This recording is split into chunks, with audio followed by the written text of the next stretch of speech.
मेरे तो गिरधर गोपाल दूसरो न कोई। मेरे तो गिरधर गोपाल दूसरो न कोई। હવે આ કડી આપણે હજારો વાર સાંભળી હશે. કેટલી વાર? હજારો વાર આ કડી આપણે સાંભળી હશે. કોણે ગાય છે? મીરાબાઈએ ગાય છે, ખબર જ છે આપણે બધા. પણ આ એક કડી ગાઈ અને બીજા ઘણા ભજનો ગાય અને આ એક કડીને પકડી રાખીને મીરાબાઈ સાક્ષાત શ્રી કૃષ્ણ સુધી પહોંચી ગયા. આપણે બધા જાણીએ છીએ, બધાને ખબર છે, બધું ખબર છે, બધાએ બધું જોયેલું છે, સાંભળેલું છે. પણ તેમ છતાં આપણે તો શ્રી કૃષ્ણ સુધી પહોંચવા માટે અસમર્થ છીએ અને પહોંચવાનું નથી જ. મને નથી લાગતું કે હું પોતે અથવા તો વિડીયો જોવાવાળા કોઈ પહોંચી શકે ત્યાં સુધી. કેમ કે આપણે એટલા બધા મોહ માયામાં ફસાયેલા છીએ અને આ સળ રીપુ આપણી અંદર જે ઘૂસી ગયા છે બહાર નીકળવાના છે નહીં. અને અધૂરામ પૂરું અત્યારે ટેકનોલોજી એટલી વધી ગઈ છે કે જો આજની તારીખમાં એટલે આજે કઈ તારીખ છે ખબર છે? 15 માર્ચ 2026. જો આજની તારીખમાં કદાચ મીરાબાઈ હોત ને, માની લો 2000 પછી 2005માં મીરાબાઈનો જન્મ થયો હોત ને આજની તારીખમાં 15-20 વર્ષના મીરાબાઈ હોત તો શું કરતા હોત? તો આપણી જેમ આમાં મામા રીલ જોતા હોત. શું કરતા હોત? આમાં મામા રીલ જોતા હોત, કશું ના કરતા હોત. આપણે જે કરીએ છીએ એ જ કરતા હોત ને. કેમ કે સમય એક છે, સમયની માંગ એક છે. અને નવાઈની વસ્તુ શું છે ખબર છે? જાણો છો? આપણને એવું લાગે છે કે આપણે કરીએ છીએ, હું કરું છું, પણ હકીકતમાં એવું કશું છે જ નહીં. ખબર જ નથી હોતી આપણને કે આપણે નથી કરતા, આ બીજું કોઈ કરાવે છે. હવે બીજું કોઈ એટલે ભગવાન નથી કરાવતો. હા, ભગવાન નથી કરાવતો, પણ સમાજમાં જે રચના કરી છે ને આપણે, એ સામાજિક વ્યવસ્થા, સમાજની રચના આપણી જોડે આ કામ કરાવે છે. મોબાઈલ કંઈ ભગવાને આપ્યો છે? ઇન્ટરનેટની શોધ ભગવાને કરીને આપી. ડેટા તમારા મોબાઈલમાં રિચાર્જ ભગવાન કરાવી આપે છે. આ રીલ કંઈ ભગવાન બનાવે છે, પણ આપણે બધું ભગવાન ઉપર ઢોળી દઈએ છીએ. મીરાબાઈ શ્રી કૃષ્ણને પ્રાપ્ત કર્યા એમની પાછળ એમણે કેટલો સંઘર્ષ, કેટલી મહેનત એમણે કરી હતી. અને આપણે લોકોએ ખાલી એક વાક્ય કીધું. શું? એક વાક્ય કહીને એમની બધી મહેનત ઉપર પાણી ફેરવી દીધું. એક માન્યતા એ પ્રચલિત થઈ ગઈ કે મીરાબાઈની અંદર તો કે રાધાજીનો અંશ અવતાર હતા. મીરાજી તો રાધાજીનો અંશ અવતાર હતા. પતિ કી વાત લો, એટલે એમને તો કૃષ્ણ મળી જ જાય ને. એ તો અંશા અવતાર હતા એટલે એમને કૃષ્ણ મળી જાય. પણ એ સદીમાં વિચાર કરો, જે સમયમાં મીરાબાઈનો જન્મ થયો તો જે કુળમાં, જે સમયમાં, એ વખતે રજપૂત કુળમાં એ સમયે કેટલી બધી મર્યાદાઓનું સ્ત્રીઓને પાલન કરવાનું હતું. અત્યારે એમાંનું કશું કરવાનું છે નથી. આજની સ્ત્રી એ સમયમાં જીવી જ ના શકે. જો મોકલી દીધી હોય તો આટલો ઘૂંઘટો કાઢવાનો હોય, પગનો અંગૂઠો ના દેખાવો જોઈએ, વાળની લટે ના દેખાવી જોઈએ. જીવી ગયા આજની કોઈ સ્ત્રી એ સમયમાં જે રીતે મીરાબાઈ જીવ્યા અને પાછા ભક્તિ કરી શ્રી કૃષ્ણની અને ત્યાં સુધી પહોંચી ગયા. કેટલી મહેનત કરી છે, કેટલી સંઘર્ષ. એમણે કોઈ મેણાટોણા નહીં માર્યા હોય. મેણાટોણા શું, કેટલોય માર માર્યો હશે, ઢોર માર માર્યો હશે, બધું એમણે સહન કર્યું છે. હવે પિક્ચરોમાં એ બધું થોડું હકીકત એ વખતે કોણ હતું? અત્યારે ના પિક્ચરો ડાયરેક્ટર બનાવે એ વખતે બધા થોડા હતા. તો અડધું સાચું અડધું ખોટું હોય, પણ હકીકત તો મહેનત તો કરી જ હતી ને એમણે. એટલે સરખામણી કરવી હોય તો કરો, પણ થોડી પૂરેપૂરી થોડી બુદ્ધિનો વિચાર કરો, ઉપયોગ કરો. આપણે કરવું નથી. આપણે તો છૂટવાનું. આપણી અંદર જે આ સળ રીપું છે ને, કામ, ક્રોધ, લોભ, મોહ, માયા, મત, માત્સર્ય, આ બધાએ આપણને આળસુ બનાવી દીધા છે. શું? મહેનત કરવી નથી આપણે. એટલે આપણે શું એક વાક્ય બોલી નાખે છે, બે તો ભગવાનની કૃપા હોય તો થાય, નસીબમાં હોય તો થાય, કિસ્મતમાં લખ્યું હોય તો જ મળે, બાકી એનાથી વધારે કંઈ થાય નહીં. અને એ લોકો તો ભગવાનના અંશા અવતાર હતા, કોઈ ભગવાનનો અવતાર હતા. ભગવાનના ભક્તો તો ભગવાનની કૃપા હોય એમની ઉપર, ભગવાનની દયા હોય, અને ભગવાનનો અંશા અવતાર હોય એટલે એમને બધું થાય.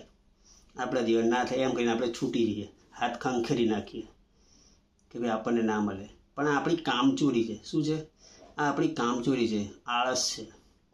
હકીકતમાં મહેનત એક જ કામ માટે કરવાની હોય. મહેનત જીવનમાં એક જ કાર્ય કરવા માટે કરવાની હોય. અને એ કાર્ય કયું? તો કે ધર્મને પ્રાપ્ત કરવા માટે, સત્યને પ્રાપ્ત કરવા માટે. ખાવા પીવા માટે મહેનતની જરૂર નથી છે, પણ એ તો બધા પશુ પક્ષીઓ કરે છે. બધા પશુ પક્ષીઓ પેટ ભરવા માટે બધું કરે જ છે ને, એ આપણે કરવાનું છે, પણ એ મહેનતમાં થોડું ગણાય. એ બધું મહેનતમાં ના ગણાય. એમ તો ગધેડો કેટલી મહેનત કરતો હોય છે રોડ ઉપર, જોયું છે ને. તો એ કરોડપતિ થઈ ગયો શું? અને કદાચ માની લો કોઈ કરોડપતિ થઈ જાય તો એનાથી મળે શું? એને રહેવાનો તો ગધેડો જ ને. તો માણસ ગમે એટલો રૂપિયો ભેગું કરી લે, ગમે એટલી ગાડીઓ બંગલા ભેગું કરી લે, પણ રહેવાના શું? તો મહેનત એક જ કામની કરવાની હોય, એક જ વસ્તુ માટે, ધર્મ માટે, સત્ય માટે, પ્રેમ માટે. પણ આપણે આ ના કરવું પડે એટલે આપણે શું કરી દીધું? એક બહાનું કાઢી લીધું કે એ તો અંશા અવતાર હતા, એ તો દેવીનો અવતાર હતા, એ તો રાધાજીનો અવતાર હતા, એટલે એમને મળી ગયા, આપણને ના મળે. પણ આનો સખત વિરોધ શ્રી કૃષ્ણ ભગવાન ગીતામાં કરે છે. અને એટલે આપણે લોકો ગીતામાં જતા જ નથી, ગીતા પાસે જતા નથી, ગીતા સાંભળતા નથી. અને એક સામાન્ય દ્રષ્ટાંત આપું, ચલો એક દ્રષ્ટાંત આપું. માની લો મેં લાલ કલરના ચશ્મા પહેર્યા છે. ચશ્માનો આગળ જે કાચ છે ને એ આખો લાલ કલરનો છે. હવે મારી સામે 1000 જણા સફેદ કલરનો જબ્બો, સફેદ કલરનું પેન્ટ, સફેદ કલરની ટોપી, બધું સફેદ કલરનું પહેરીને આવે. મને બધા કેવા કલરના દેખાશે? લાલ કલરના. કેમ? કેમ કે મેં ચશ્મા પહેર્યા જ્યારે કાચ કેવા છે? લાલ. હવે એ જો ચશ્માના કાચ લાલની જગ્યાએ લીલા હોય તો બધા મને લીલા દેખાય, પીળા હોય તો બધા મને પીળા દેખાય. તો અહીંયા કૃષ્ણ ભગવાન ગીતામાં અર્જુનને એ જ સમજાવતા હતા કે અર્જુન, તને સામે દેખાય છે તારા સગા સંબંધીઓ, ભાઈઓ, માતા પિતા, ગુરુઓ, પણ મને આમાંથી એક કઈ વ્યક્તિ એવો નથી દેખાતો જેની સમાજને જરૂર હોય. આ સમાજને જીવતા રાખવા માટે, સમાજને આગળ વધવા માટે એક પણ વ્યક્તિ સામે ઊભેલી એવી નથી કે જેને જીવવાનો અધિકાર છે. મને આ દેખાય છે. અર્જુન કે પણ મને એવું નથી દેખાતું. કેમ? અર્જુનની આંખો ઉપર ચશ્મા હતા. કયા? તો કે મોહ માયાના ચશ્મા હતા. જે ષડ રિપુના ચશ્મા, જે ષડ રિપુ છે ને, કામ, ક્રોધ, લોભ, મોહ, મદ, માત્સર્ય, આ 6 આપણા બધાની અંદર હોય જ છે. અને આમાંથી કયા ચશ્મા આપણે પહેરેલા છે ને એ આપણને ખબર નથી. મોહના છે, ક્રોધના છે, કામના છે, કયા ચશ્મા આપણે પહેરેલા છે ને એ આપણને ખબર નથી. હવે કરવાનું શું? ખબર કેવી રીતે પડશે કે આપણે કયા ચશ્મા પહેરેલા છે? કેમ કે જે વ્યક્તિએ લાલ કલરના ચશ્મા પહેરે એને બધું લાલ જ દેખાય. એને કોઈ એમ કે આ સફેદ છે તો એ માને જ નહીં. કેમ ન માને? અને એને ખુદને ખબર નથી. પાછી એ વ્યક્તિને ખબર નથી કે એને લાલ કલરના ચશ્મા પહેરેલા છે, એટલે એને આખી દુનિયા લાલ દેખાય છે. કે એવું જ આપણી જોડે છે. આપણી બુદ્ધિમાં, આપણી દ્રષ્ટિમાં એવો પડદો પડી ગયેલો છે. મોહ, કામ, આ 6 ઋતુમાંથી ગમે તેનું એકનું. આમ તો 6 હોય જ છે, પણ એમાંથી જે શક્તિશાળી હોય ને એ ઉપર હોય. તો આપણને ખુદને ખબર નથી, મને ખુદને ખબર નથી કે મારી અંદર સૌથી વધારે શું છે? કામ છે, ક્રોધ છે, મોહ છે. આમાંથી કયો વધારે મારી અંદર છે? 6 છે. 6ને કાઢવાના જ છે, પણ એકદમ થોડા નીકળશે. એના માટે મહેનત તો કરવી પડશે ને. પણ આમાંથી વધારે કયો છે એ મને ખુદને ખબર ન હોય. મને કોઈ બીજો કહે તો ખબર પડે. પણ બીજાએ પીળા કલરના ચશ્મા પહેર્યા છે, પેલા પાસે જવું તો એને લીલા કલરના ચશ્મા પહેર્યા છે. એક બીજું દ્રષ્ટાંત આપું. જો મારી આંખમાં કણું પડ્યું છે, હવે મારે કણું કાઢવા જવું છે. હું ક્યાં જઈશ? તમારી પાસે આવ્યો દોડતો હતો કે મને આંખમાંથી કણું કાઢ દો. હવે તમારી આંખમાં કણું પડેલું હતું, તમારી 2 આંખો બંધ, મારી 2 આંખો બંધ, આપણે 2 ગયા ત્રીજા પાસે, તો એની આંખમાં કણું પડ્યું, ચોથા પાસે એની આંખમાં. તો બધાની આંખોમાં કણું પડેલું છે, તો આ કણું કાઢશે કોણ? જગતમાં જેટલા આપણે મનુષ્યો છે બધાના આંખમાં ચશ્મા છે, ષડ રિપુના. તો આમાંથી દૂર થવું કેવી રીતે? કોની પાસે જઈશું તો ચશ્મા ઉતારશે? જેણે ચશ્મા નહીં પહેર્યા હોય, જેની આંખમાં કણું નહીં હોય, એ તમારી કે મારી આંખનું કણું કાઢી શકશે. પણ એવું વ્યક્તિ જોઈએ ને કે જેની પોતાની આંખોમાં કણું ના પડેલું હોય, જેણે પોતે આ ષડ રિપુના ચશ્મા ના પહેર્યા હોય, તો એ તમારા મારા ચશ્મા કાઢી શકે. તો કોની પાસે જવાનું? એક જ માર્ગ છે ને. હવે શ્રી કૃષ્ણ ભગવાન સાક્ષાત વારે ઘડીએ તો આવવાના છે નહીં. તો ગીતા મૂકતા ગયા છે, શ્રીમદ ભગવદ્ ગીતા મૂકતા ગયા છે, પણ આપણે લોકોને ખોલ્યું નથી. કેમ? કે આળસુ છીએ આપણે, કામચોરી છે અને લોભ મોહના ચશ્મા છે. અને તાત્કાલિક તો નીકળે નહીં, જાતે કરવાનું છે આ બધું. વિચારો, અર્જુન નસીબદાર હતો કે સામે શ્રી કૃષ્ણ હતા, એટલે એણે ચશ્મા એના કાઢી લીધા. શ્રી કૃષ્ણ ભગવાને અર્જુનના ચશ્મા કાઢી લીધા, પણ તો એમની કેટલી મહેનત પડી હતી. વિચારો, ગીતામાં 700 શ્લોક છે. કેટલા? 700 શ્લોક. ત્યાં સુધી શ્રી કૃષ્ણ ભગવાને સમજાવવું પડ્યું એને, અર્જુનને. 1 વારમાં 2 વારમાં નહોતો સમજી ગયો. 5-10 શ્લોક કીધા તો ના સમજો, 50-100 કીધા તો એને 700 શ્લોક એને સમજાયા, ત્યારે અર્જુનના એ ચશ્મા ઉતર્યા. વિચારો, અર્જુન જેવો જ્ઞાની, એ સમયમાં જેને વેદો ઉપનિષદોનું જ્ઞાન હતું, એના ચશ્મા ક્યારે ઉતર્યા? તો શ્રી કૃષ્ણ ભગવાન સાક્ષાત એના ચશ્મા ઉતાર્યા ત્યારે ઉતર્યા.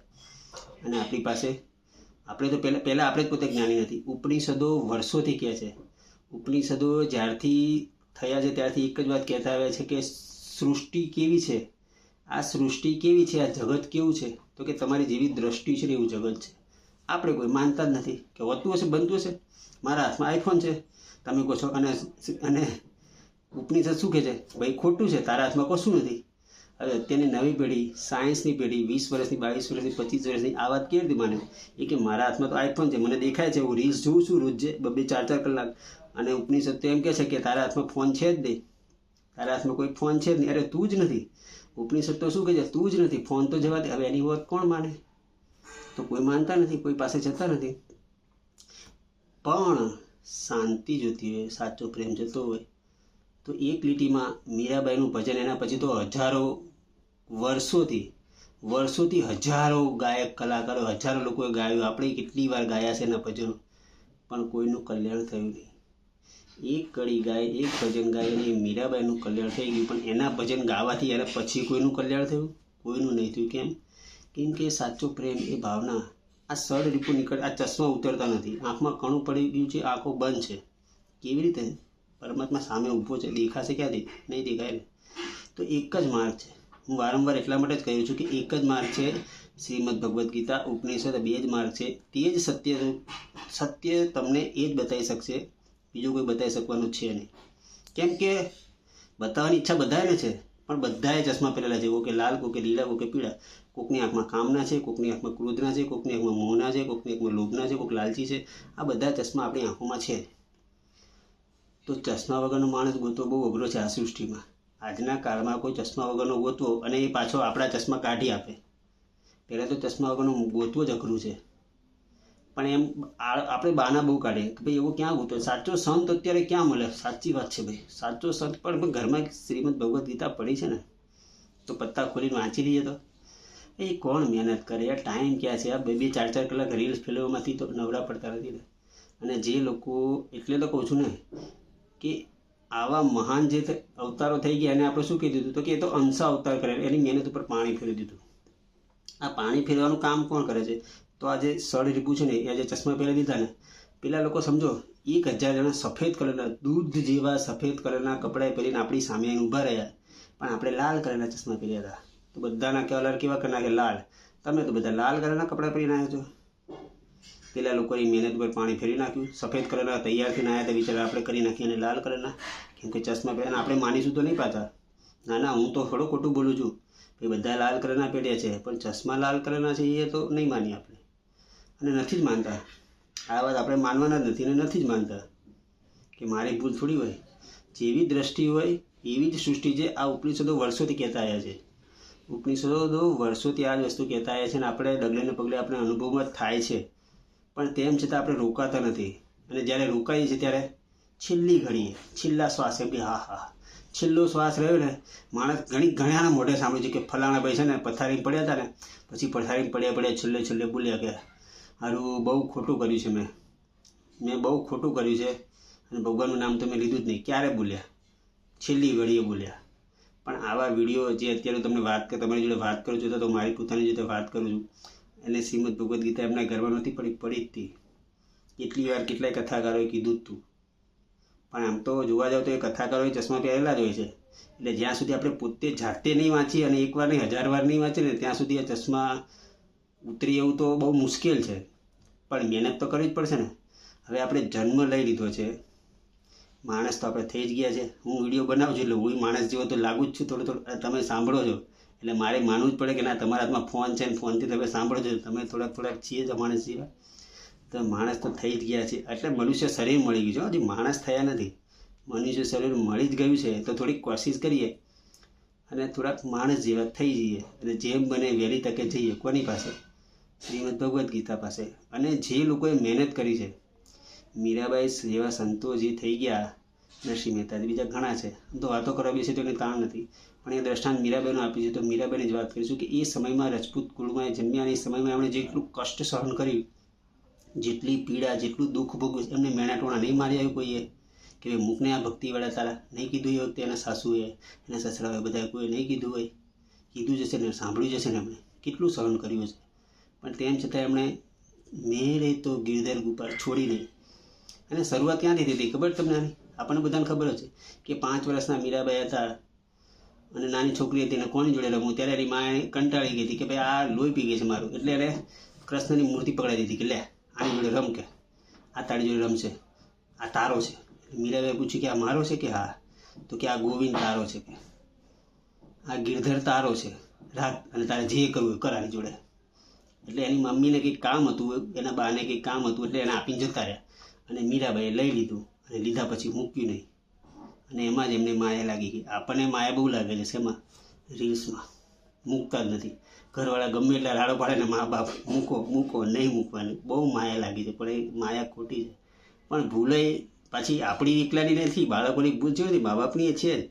મા બાપ એ ખેંચી લેશે નહીં, આપે છે મા બાપ જ, રિચાર્જ એ મા બાપ જ કરાવી આપે છે. અને પછી કહે છે ભાઈ અમારો છોકરો આપ. એટલે બે હાથે તાળી પડે છે. એક હાથે તાળી નથી પડતી. તાળી હંમેશા બે હાથે જ પડે છે, એક હાથે કોઈ દિવસ તાળી પડે નહીં. એટલે બંને 50-50 હોય છે. પણ પાછા બંને નહીં સ્વીકારે. બંને 50-50 છે, પણ બંને સ્વીકારશે નહીં. એટલે આ ચશ્મા બંને પહેરેલા છે, કોકે કાળા, કોકે લાલ, કોકે લીલા, કોકે પીળા. તો કોણ કાઢશે? કોઈ કાઢશે નહીં. અને બધા એકબીજાને લડશે. લાલ ચશ્માવાળો કહેશે કે બધા લાલ કપડાં પહેરે છે, સામે બીજો લીલાવાળો આવશે તો કે ના રે ના તું ખોટાડો છે, કે બધા લીલા કલરના પહેરે છે. ત્યારે ત્રીજો આવશે એને કાળા કલરના પહેર્યા છે, તો કે તમે બે મૂર્ખા છો, કે બધાએ કાળા કલરના કપડાં પહેર્યા છે. અને આ ચાલતું જ રહેશે, કેમ કે બધાના ચશ્મા અલગ અલગ કલરના છે. અને ચશ્મા વગરની અત્યારે ક્યાં છે? શ્રીમદ ભગવદ્ ગીતા બધાના ઘરે છે, પણ ખોલ્યું નથી. તો જેમ બને એમ વહેલી ખોલી નાખીએ તો જ આપણું સૌનું કલ્યાણ થશે. બાકી કોઈ બીજો માર્ગ છે નહીં. તો આજ પૂરતું આટલું કરીશું, કોશિશ કરીશું ચશ્મા કાઢવાની. જય શ્રી રામ.